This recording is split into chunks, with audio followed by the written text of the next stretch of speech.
Hey you, what's up everyone, it's your boy XD Warrior here, and welcome back to another episode of Planet Coaster Tour. Video game fire. Today's episode is gonna be a wild ride, literally. We're diving into the creation of a brand new RMC Hybrid coaster, and this one's got some serious fire. Inspired by legends like Iron Gwazi from Busch Gardens Tampa and Goliath from Six Flags Great America, I'm putting my own twist on the layout, theming, and pacing to make something truly unforgettable. Before we jump in, make sure to smash that like button, subscribe if you haven't already, and drop a comment if you're loving these longer, more detailed episodes. Your support keeps this series alive and thriving. Before we jump in, make sure to smash that like button, subscribe if you haven't already, and drop a comment if you're loving these longer, more detailed episodes. Your support keeps this series alive and thriving. So let's talk about the concept. This coaster is a hybrid, steel track on wooden supports, just like the iconic Iron Gwazi. If you haven't seen it yet, check out Iron Gwazi Front Row POV Busch Gardens Tampa RMC Hybrid Coaster. It's a beast of a ride, with insane pacing, wild inversions, and relentless airtime. I also drew inspiration from Goliath HD front seat on ride POV and review RMC Wood Coaster Six Flags Great America, which showcases Goliath's steep drop and aggressive transitions. These rides are masterclasses in coaster design, and I wanted to channel that energy into my own creation. We're about 6 months into this park build, and honestly, it's been a grind. Between school, work, and life, finding time to sit down and build for hours isn't easy. But every time I load up the game, I get that rush of excitement. This project has become a passion, and we're officially at the halfway point. Today's focus is laying down the track for the RMC Hybrid. I started with a white color scheme just to visualize the layout, but once the track was finalized, I switched it to a deep, royal purple. It pops against the terrain and gives the coaster a fierce identity. Let's break down the layout. Launch speed, 65 miles per hour. Inversions, 4 total. Signature elements, high bank turns. A stall inversion with an on-ride photo camera. A final inversion near the station. Custom supports and pillars for realism. The stall inversion is a highlight. It flips riders upside down and holds them there just long enough for the camera to snap that perfect shot. This feature was added to the game about 2 months ago, and I couldn't wait to implement it. Now, you might notice a dive coaster in the background. That's intentional, it's under construction. I didn't want 2 massive coasters crammed next to each other, so I left the dive coaster half-built to give the park a sense of progression and realism. Dive coasters are fun, but they eat up a ton of space and can feel repetitive if not carefully placed. Instead, I focused on making the RMC coaster the star of this episode. The pacing is fast, maybe a little too fast in some areas, and there are a few bumps I'll smooth out later. But overall, the ride feels intense and satisfying. Let's talk station design. I went with a general theme, brick walls painted light grey, with a clean, modern roof structure. The queue line is already in place, winding through landscaped areas with trees and bushes for shade and atmosphere. I added custom supports to the station roof and sides, giving it a realistic structural look. Lighting was a big focus too. I placed lights along the track and queue to make nighttime rides feel magical.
Next up, the entrance plaza. This area includes fast lane access, main entrance and exit, photo store, 3 custom signs, entrance, exit, and fast lane.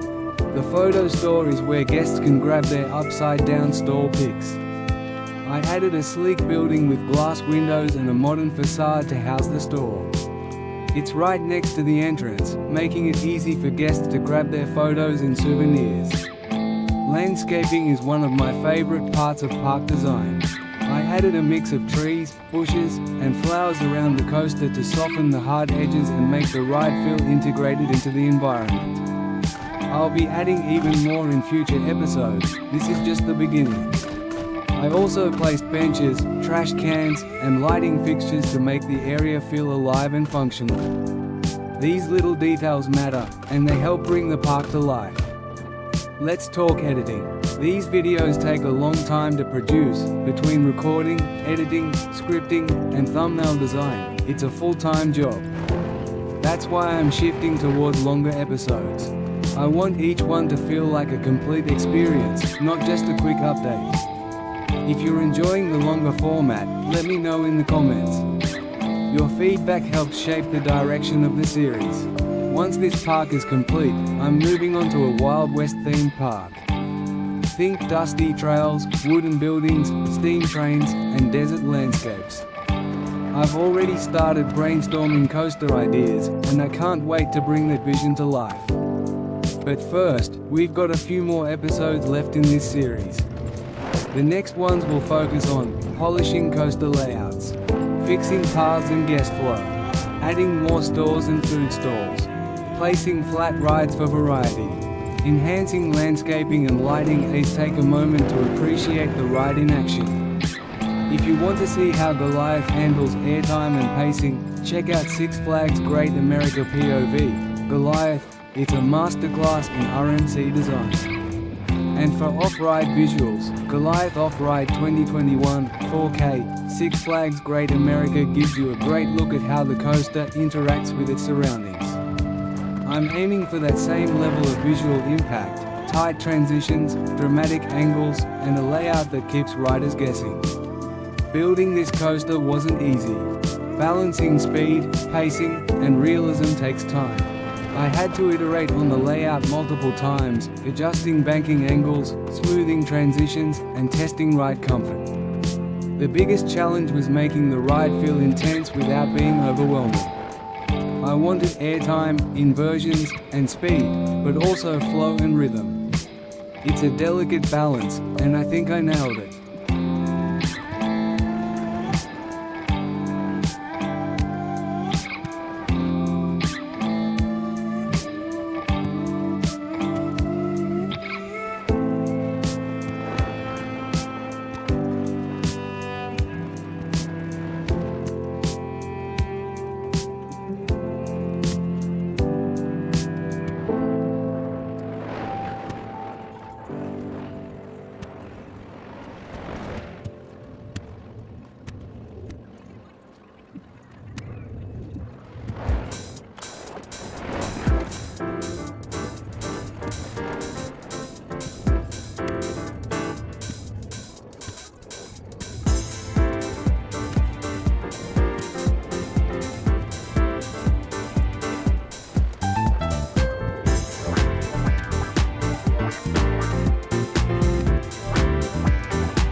We're nearing the end of this episode, but the journey is far from over.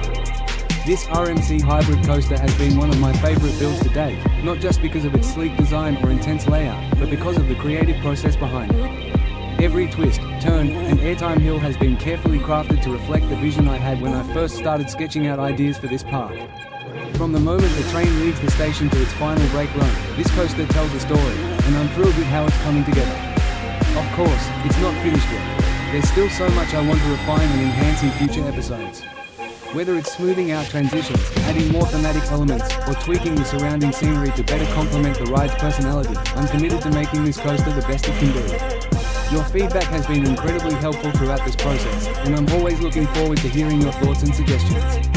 This isn't just my build, it's something we're shaping together, episode by episode. If you enjoyed this video, please take a moment to like, subscribe, and share it with your friends.